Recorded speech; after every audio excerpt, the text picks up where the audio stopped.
High, good morning everyone. তোমাদের হয়তো মনে হচ্ছে আমি এরকম বিধ্বস্ত অবস্থায় কেন দাঁড়িয়ে রয়েছি। আসলে বেশি কিছু না, আজ আমার এক্সাম। তো এক্সামে তো যেতেই হবে, তো চলো রেডি হওয়া যাক। তো আমি এই ট্রাউজার আর টি শার্টটা পরবো।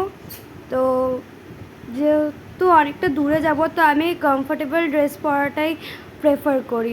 তো জুপ করে একটা ট্রানজিশন ভিডিও হয়ে যাক।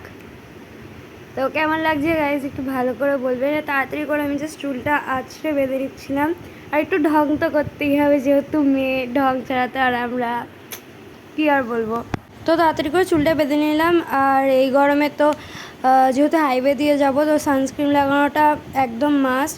আপনারা এই সানস্ক্রিনটা ইউজ করতে পারেন, এটা আয়োরের একটা সানস্ক্রিন। তো আমার খুব সেন্সিটিভ স্কিন, এই জন্য আমি এটা ইউজ করি, আপনারা চাইলে ইউজ করতে পারেন। এরপরে আমার খুব প্রবলেম হচ্ছিলো চুলে, ওই জন্য আমি ওটা চেঞ্জ করে এইভাবে বেঁধে নিয়েছিলাম যাতে একটু সুবিধা হয়। আর আমাদের যেহেতু এক্সামের টাইমে ডিজিটাল ওয়াচ অ্যালাউ করে না, সেই জন্য আমি কাটা ঘড়িটা পরে গেছিলাম। কী করা যাবে, এটা একটু নিউ স্টাইলে ঘড়ি পরা, আপনারা দেখে নিন। আপনাদের অসুবিধা হলে আপনারাও এইভাবে ঘড়ি পরতে পারেন, খুবই সুবিধা হবে ঘড়ি পরতে। এরপরে মা আমাকে খেতে দিয়ে দিয়েছিল। আমি ইউজুয়ালি পরীক্ষার সময় কোনো গোল গোল কিছু খাই না, আলু তো খাই না। আর মার সাথে এখানে আমার একটুখানি ঝামেলা হয়ে গেছিলো, মা বলছিল না আমার ভিডিও নিবি না, আর আমি নিয়ে নিয়েছিলাম। আর এরপরে আমি রেডি হয়ে আমার পোটলা তুলে চললাম এক্সাম দিতে। তো ফার্স্টে আমি হেঁটে হেঁটে যাচ্ছিলাম টোটো স্ট্যান্ডে, কারণ কি আমাদের এখান থেকে টোটো স্ট্যান্ডটা অনেকটা দূরে, তাই আমাকে ওয়াক করে যেতে হচ্ছিলো। তারপরে আমি অটো ধরে এখান থেকে শুধু চৌমাথায় গেছিলাম, কেন কি ওখানে বাবা আমার জন্য ওয়েট করছিল। বাবাই আমাকে সেন্টারে নিয়ে যাবে বলেছিল, তো অটো করে যেতে হলো। এখানে একটু প্রবলেম হয়ে গেছিলো, টোটোওয়ালা কাকুটা আমাকে অপোজিট সাইডে নামিয়ে দিয়েছিলো, আর বাবা ছিল অপোজিট সাইডে। তো আমাকে হেঁটে হেঁটে আবার বাবার কাছে যেতে হচ্ছিলো। তারপরে গিয়ে বাবা আমাকে গাড়ি করে নিয়ে যায় আমার এক্সাম সেন্টারে।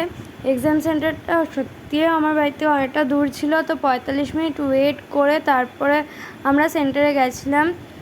তো তাও আমি টাইমের আগে পৌঁছে গেছিলাম, তো আমাকে এক্সট্রা আরও ওখানে দাঁড়িয়ে ওয়েট করতে হচ্ছিলো যে কখন আমাদের গেট খুলবে আর আমি যাব ভেতরে।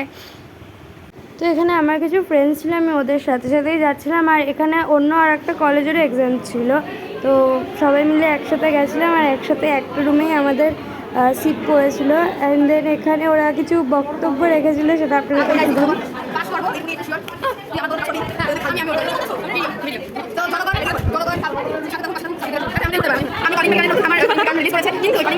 কীভাবে জানি না, বাট সাপ্লির আশা পুরো আছে। অ্যান্ড দেন আমি আর ওখানে ভিডিও করতে পারিনি, তো বাড়ি চলে এসেছি। আর আমার অবস্থা একদমই খারাপ হয়েছিল। তো আমি একটুখানি ফ্রেশ হয়ে নিলাম আমার হিমালয়া ফেস ওয়াশ দিয়ে।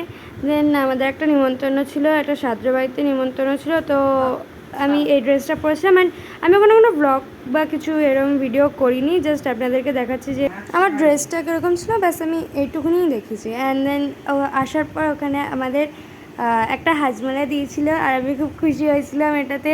তো এই ব্লগটা আপাতত এইটুকুনি, টাটা।